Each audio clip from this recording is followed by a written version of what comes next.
channel. So welcome, Soul Tribe, friends and family, Venus lovers. This is Dr. Danny. Welcome back to my channel.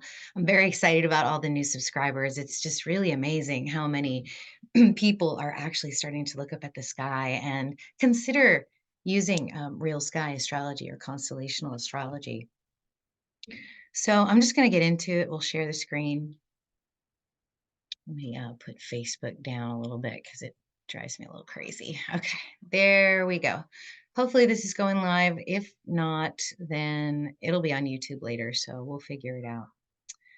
Okay, this is going to be the thumbnail for the talk. This is evolutionary tension and the alchemy of astrology, and also an energy check and forecast through the next couple of weeks.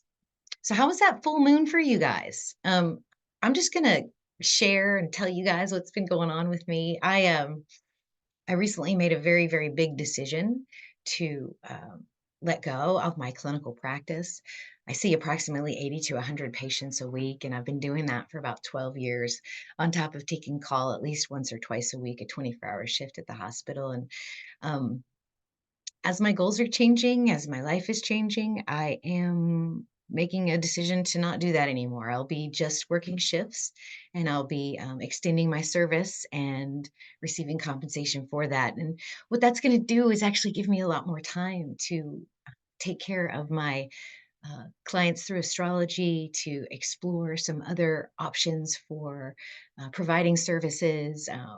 And it's an opportunity for expansion and growth in this sphere of my life. So, there's a lot of exciting things coming, but at the same time, there's also, a little bit of grief. There's stuff that we have to let go of, and in order for this transition to occur. So I'm in the middle of that. All of that should be settled out by the middle of April. So, and it's just very interesting timing too, that it's all happening right around the Great American Eclipse that's coming in April too. So yeah, so this week was tough for me. I felt very drained energy-wise. There was a whole lot of solar flares if I'm looking at it correctly. And I feel like anytime that astrology energy is really good, the sun always comes in with a big solar flare and just kind of knocks all of our energy off its pedestal.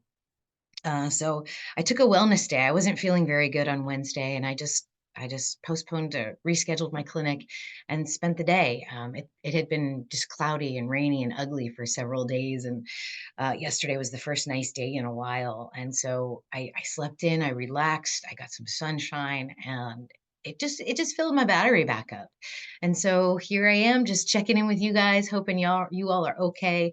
I don't even know if this is actually live on Facebook right now, but we're just going to keep going.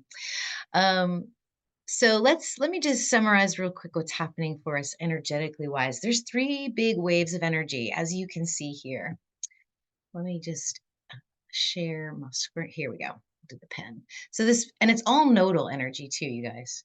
So if you're looking at this, these are the energies that are transiting to transiting. So this is the current Jupiter and the current Sun, and they are, performing a square within this range of energy. So we have this wave here, then we've got this wave here, and then we've got another wave right here. So we're going to dive deep into all of these. I'm going to show you a representative chart for each of these waves, and we'll just, go back and forth and see what we can feel out. One of the things that's happening over this time span is that Jupiter and Saturn are in a sextile, and this is going to last all the way through March. So this is really exciting. This is great energy. This is an energy of uh, getting things done that are lasting and grounded. You want to be, sextiles are opportunities, right? So it doesn't necessarily mean that it's a good opportunity or a bad opportunity. It's more like you've got a polarity of opportunities to choose from. So if you're taking the quote unquote good polarity, get things done that are lasting and grounding. Excuse me, be careful of getting too attached to like pie in the sky ideas. Take time to try it out mentally, imaginally, go through the steps in your mind and then see how your body feels when you do that. And if that's actually working out, then that's the opportunity you need to take. If it doesn't feel authentic in the body, then you want to let that go. And I would also let that bold inner. Oh, the other thing is that Uranus is also going direct the day that this transit's starting. So this whole retrograde Uranus has been for me uh, like the forming butterfly about to emerge out of the chrysalis, and now that it's going direct, it feels like I'm we are breaking out of it, that the wings are sort of unfurling, and we're getting to take a look at what those wings look like.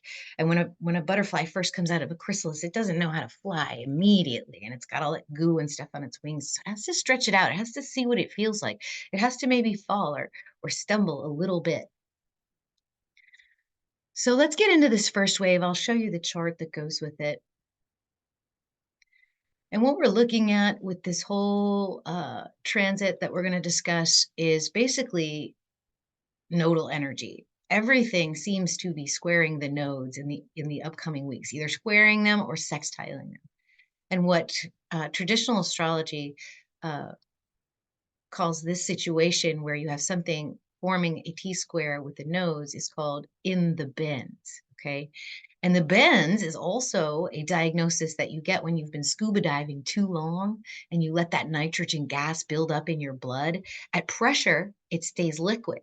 But if you bounce up to the surface too quickly, then you get a condition called the bends. And that's where the nitrogen begins to bubble outward, and it can cause serious neurological damage. And in fact, if you're diagnosed with the bends, they typically will put you in a hyperbaric chamber for a day or two just to decompress your blood.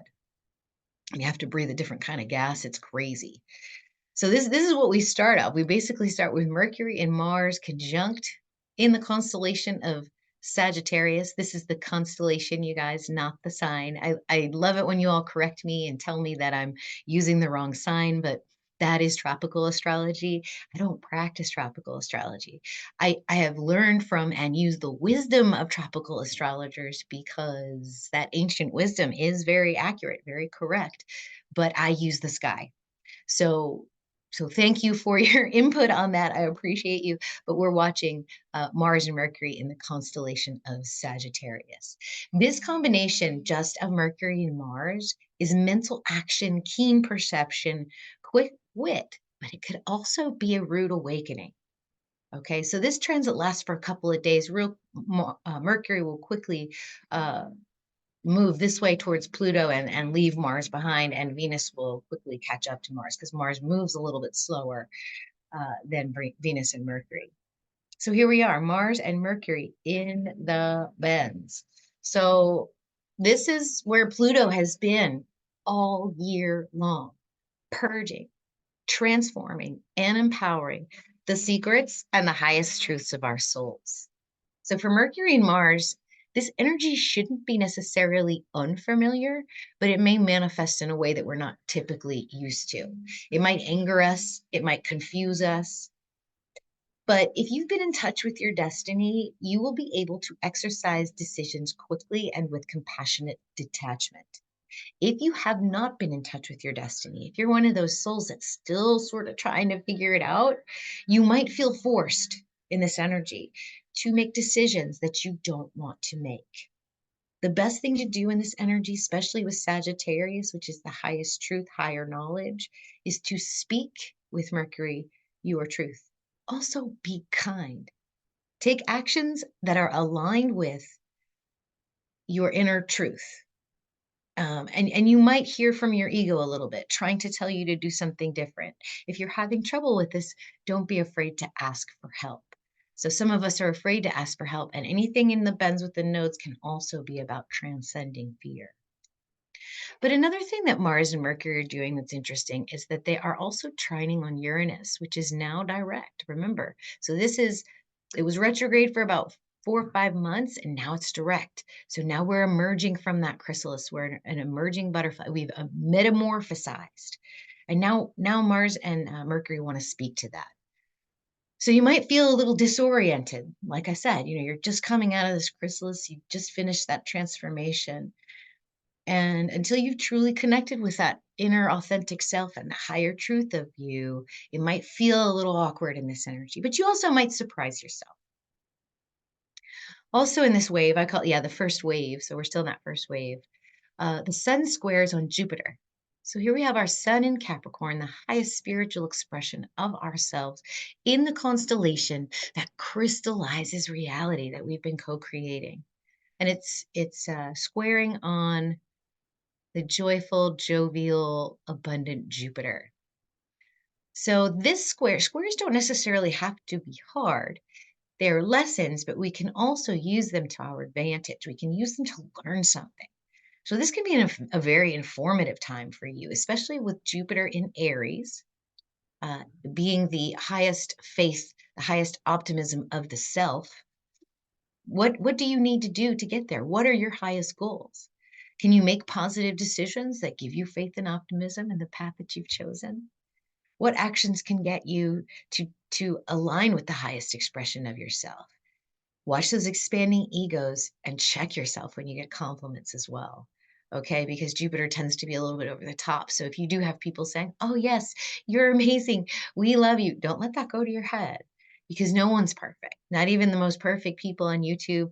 I don't even know if this is actually going on Facebook right now or not, but we'll see when I'm done. Also during this time frame, Venus is going to sextile on Saturn, while Venus also trines on Jupiter. So we have the Jupiter sextile Saturn and the Saturn sextile Venus, and then Venus trining on Jupiter. So this is a really nice energy that we can sort of use to help us, right? Because Venus is our creative light. It is the source of our creative inspiration and the ability to channel that creative energy into our creation or our procreation. Trine on Jupiter is just a wonderful energy of luck, joy, and trust, faith in the self, and the ability to create from the highest truth. While Venus sextile to Saturn, you can use this opportunity to create new energies of Aquarian type because Saturn's in Aquarius. So he's a little ambivalent here, but he's pushing toward the structures of the new age. So create something that lasts and that's solid and that's aligned to your highest truth. And this energy is just perfect for that. Even though Mars and Mercury in the bends, this is a nice energy that you can focus on as well as that trine. And then finally, let's see, Mercury will, oh, this is on the next wave of energy. Okay, so the next wave of energy, let's clear this up and see what that looks like. We'll go back to the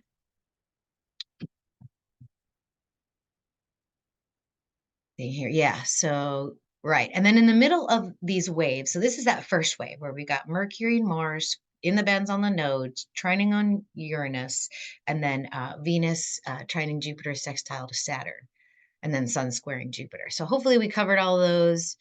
Yes, that looks good. Now, in the middle of these two waves, this first wave here and this second wave here, you've got a nice Mercury sextile to Neptune. And that's really the only aspect other than the Jupiter trining on Saturn. That's the only other aspect there that's right in the middle. And this energy can be a nice pause for us. This energy to me feels like it's literally the best time to have deep conversations with yourself. I mean, I know it sounds crazy, but it works. Literally, the most inspiration, the best ideas I've ever gotten are from talking to myself. I'm literally talking to myself right now. So some of the best conversations you can do this right here. So take a couple of days that weekend just to sort of sit with yourself and go, self, what are we feeling? What are we doing? Where do we want to go? And then just sit and whatever comes to you, speak it out. Even if it sounds silly, you can even argue with yourself. Like I said, I'm doing this, I'm doing that right now. So that weekend is a really great opportunity to do that. And then once you've had that conversation with yourself, you're going to have this next wave of energy right here. This is a little bit easier because the only one who's going to square the nodes is Venus. She's also going to square on Chiron. So that's what we're going to look at next. Let's go to that chart.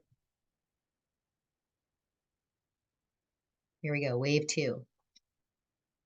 So you can see how it's a little bit different. Here we've got Venus in the bends. So Venus is spending a little bit too much time underwater and building up that nitrogen in her body and then surfacing too quickly. So again, you don't want to surface too quickly. You want to keep some of these ideas, some of this creation energy closer to your heart because you're still dealing with some of the energy of where you came from. South Node is very draining energy. So any kind of Virgo archetype energy, which is where the South Node is going to feel very draining to your Venus creative energy. So it's work, it's duty, it's all of that kind of stuff when you're thinking about Virgo energy. But she's working towards the North Node in Chiron. Chiron is the subconscious wounds of our collective, which is disconnection from spirit. The North Node is our evolutionary milestone towards universal love and oneness. And so there's this creative energy that just wants to hold on to the past and move forward. So, first, we're going to talk about the sextile and trine that the sun is now making with the nodes because just a little while ago, the sun was in the bends himself when the sun was over here. And now the sun is sextiling the North Node in Chiron and trining the South Node. So this is an opportunity for clarity here, that fullest expression of our spiritual self. When it's aligned like this, the sun can shine its light on the path to crystallize your destiny.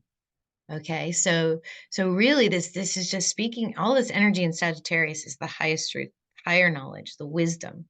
And then the sun is the achievement of that wisdom, the crystallization of that wisdom. The sun is also going to square Uranus from this position here. This is now a direct Uranus. This may feel a little bit like you're trapped.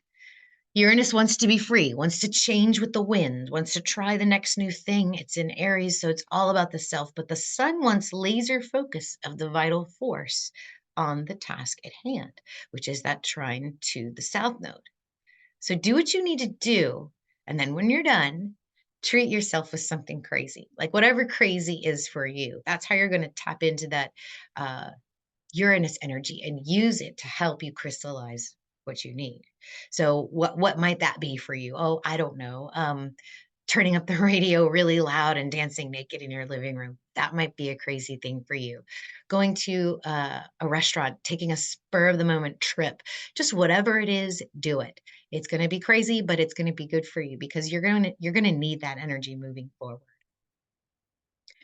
Mercury is going to sextile Neptune during this wave of energy. So Mercury is now by himself.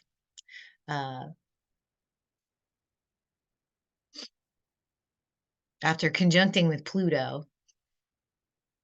So revealing truth is going to come out or a lie is going to be revealed. Some kind of information, some kind of hidden information is going to come out, but we're also sextiling on Neptune. Actually, you know what? Let me clear some of this so you guys can see. So you'll have Mercury conjunct Pluto right here. Pluto is literally about to move into Capricorn right there and is sextiling onto Neptune.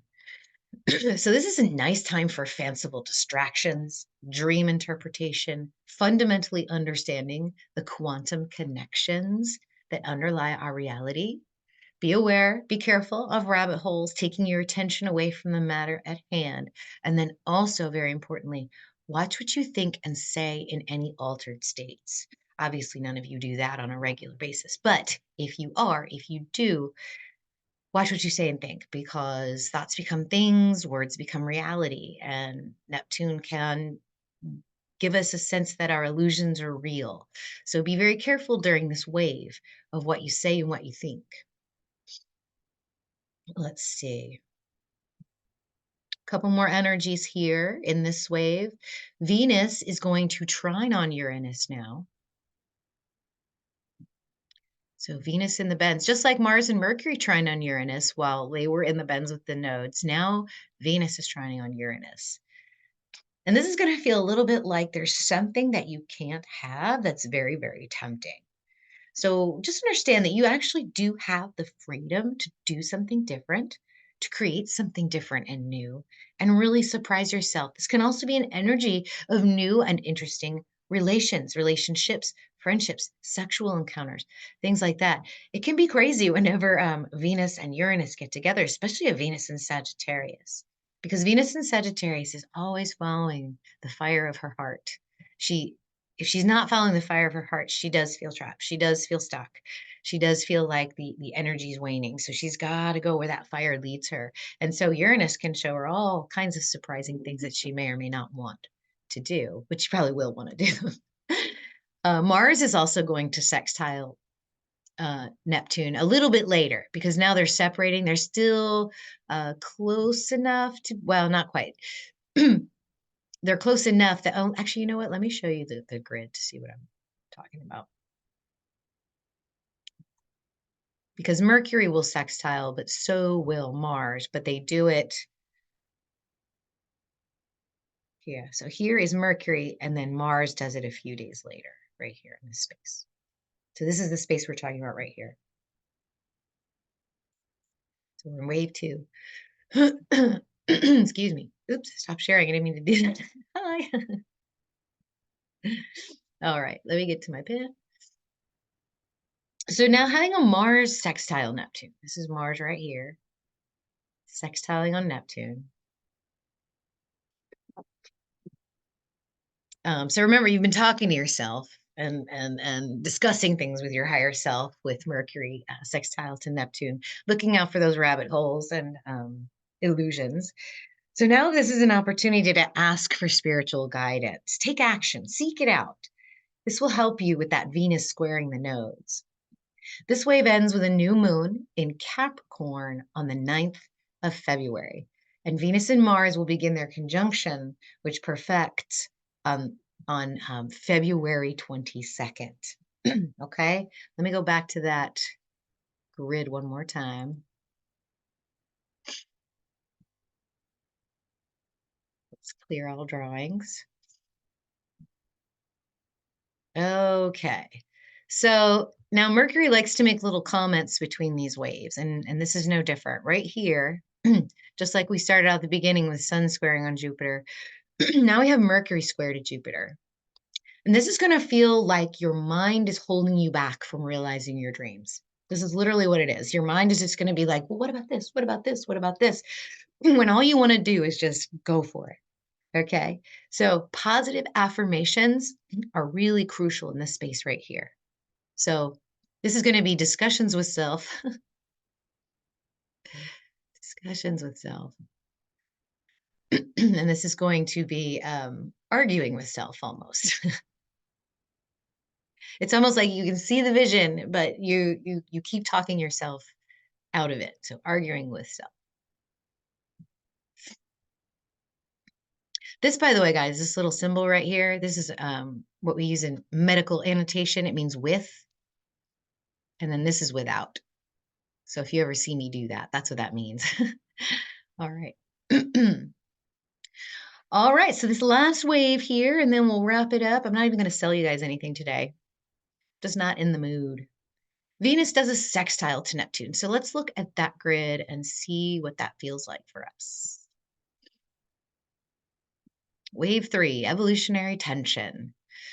Whew, the node energy is finally kind of wearing off a little bit. We're not going to have anything pass through the nodes for a while, except for the moon, which we'll do that later on in the lunar cycle. But that'll be a once a month kind of thing. So we don't have to worry about nodal tension anymore. And this is the wave that we've been waiting for. So Venus is going to sextile Neptune. And in this energy, this is an opportunity for the illusion of bliss, or literally walking in a truly blissful state, connected to spirit and connected to flow. Okay? Let it go, let it happen. Don't judge it. The more you grasp in this kind of energy, the more you're just going to feel very, very lost and disillusioned. So listen, sit with yourself, listen. Once that Mercury squaring on Jupiter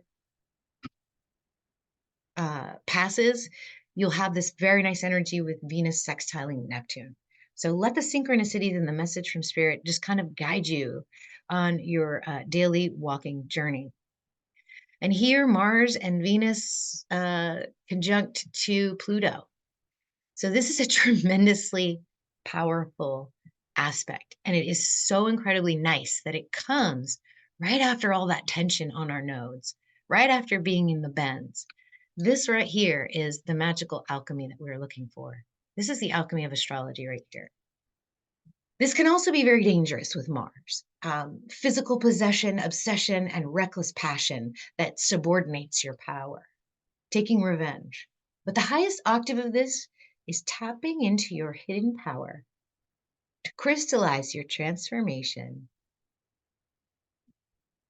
And literally, like with Venus and Mars coming together, and wait till you see this on the 22nd when I do my Venus through Capricorn video. We're going to talk a lot about it. This is transformation and empowerment of two separate parts of a unified polarity finally coming together, and coming together over the luminary of Pluto speaks to that powerful transformation. Like literally everything that's old is gone, all the new is going to be welcomed in. And as they journey through Capricorn, it's that unified polarity crystallizing this unity. So we're almost there.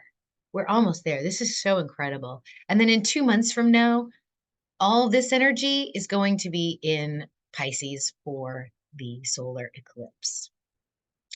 So guys, I think that's everything that I wanted to share with you.